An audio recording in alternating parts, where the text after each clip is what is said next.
નમસ્કાર દર્શક મિત્રો, હું શીતલ મહેતા ન્યૂઝ ઓફ કચ્છમાં આપનું સ્વાગત છે। જોઈએ આજના સમાચાર। 6 માસમાં સ્લીપર બસમાં આગ લાગવાનો સિલસિલો ચાલુ છે। 145 લોકોના આગથી મોત થતા કેન્દ્ર સરકારે ખાસ ગાઈડલાઈન પ્રસિદ્ધ કરી। કેન્દ્રીય માર્ગ અને પરિવહન મંત્રી નીતિન ગડકરીએ જાહેરાત કરી હતી કે સ્લીપર કોચ બસો ફક્ત સરકાર દ્વારા માન્ય ઓટોમોબાઈલ કંપનીઓ દ્વારા જ બનાવવામાં આવશે। ગડકરીએ કહ્યું કે સ્લીપર બસોમાં આગ લાગવાની વધતી સંખ્યાને રોકવા માટે સરકારે નિર્ણય લીધો છે કે સ્લીપર કોચ બસો ફક્ત ઓટોમોબાઈલ કંપનીઓ અથવા કેન્દ્ર સરકાર દ્વારા માન્ય સુવિધાઓ દ્વારા જ બનાવવામાં આવશે। ગડકરીએ એમ પણ કહ્યું કે હાલમાં કાર્યરત સ્લીપર કોચ બસોમાં fire detection system, emergency lighting અને ડ્રાઈવર સૂચક અંકો સહિત આવશ્યક સલામતી સુવિધાઓથી સજ્જ હોવું જોઈએ। વધુમાં મુસાફરોની સલામતી સુનિશ્ચિત કરવા માટે બધી હાલની બસોમાં ઇમરજન્સી એક્ઝિટ અને હેચ હોવા જોઈએ। સ્લીપર કોચ બસોએ ATS 052 બસ બોડી કોડનું પાલન કરવું જોઈએ, જે એક ફરજિયાત રાષ્ટ્રીય ધોરણ છે જે માળખાકીય, ડિઝાઇન અને સલામતી આવશ્યકતાઓને પૂર્ણ કરે છે।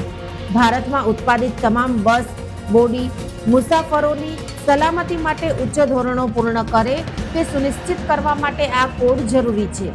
સરકાર ડ્રાઈવરો અને મુસાફરો બંને માટે સલામતીમાં નોંધપાત્ર સુધારો કરવાનો લક્ષ્ય રાખે છે। છેલ્લા 6 મહિનામાં સ્લીપર કોચ બસો 6 મોટા આગ અકસ્માતોમાં સંડોવાયેલી છે, જેમાં 145 લોકોના મોત થયા છે। નિરીક્ષણો ઘણીવાર ગુમ અથવા ખામીયુક્ત ઇમરજન્સી બારીઓ શોધી કાઢે છે।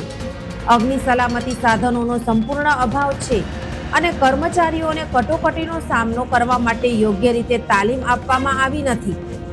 માર્ગ પરિવહન અને રાજમાર્ગ મંત્રી નીતિન ગડકરીએ પણ જાહેરાત કરી હતી કે વડાપ્રધાન મોદી ટૂંક સમયમાં માર્ગ અકસ્માત પીડિતો માટે રોકડ સહિત તબીબી સારવાર યોજના શરૂ કરશે। આ યોજના હેઠળ પીડિતોને અકસ્માતની તારીખથી મહત્તમ 7 દિવસના સમયગાળા માટે પીડિત દીઠ 1,50,000 સુધીની રોકડ સહિત સારવાર મળશે। પીડિતોને હોસ્પિટલ લઈ જનારા સારા લોકોને પણ રોકડ પુરસ્કારો આપવામાં આવશે।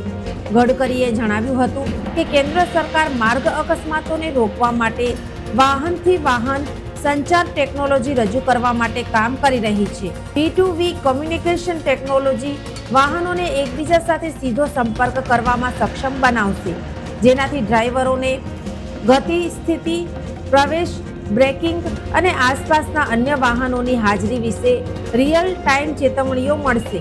આનાથી ડ્રાઈવરો સમયસર પગલાં લઈ શકશે અને અકસ્માતોનું જોખમ ઘટાડી શકશે। દર્શક મિત્રો, આજે તારીખ 9 જાન્યુઆરી 2025 આ હતા આજના સમાચાર। આવતીકાલે ફરી મળીશું, ત્યાં સુધી મને રજા આપશો। નમસ્કાર।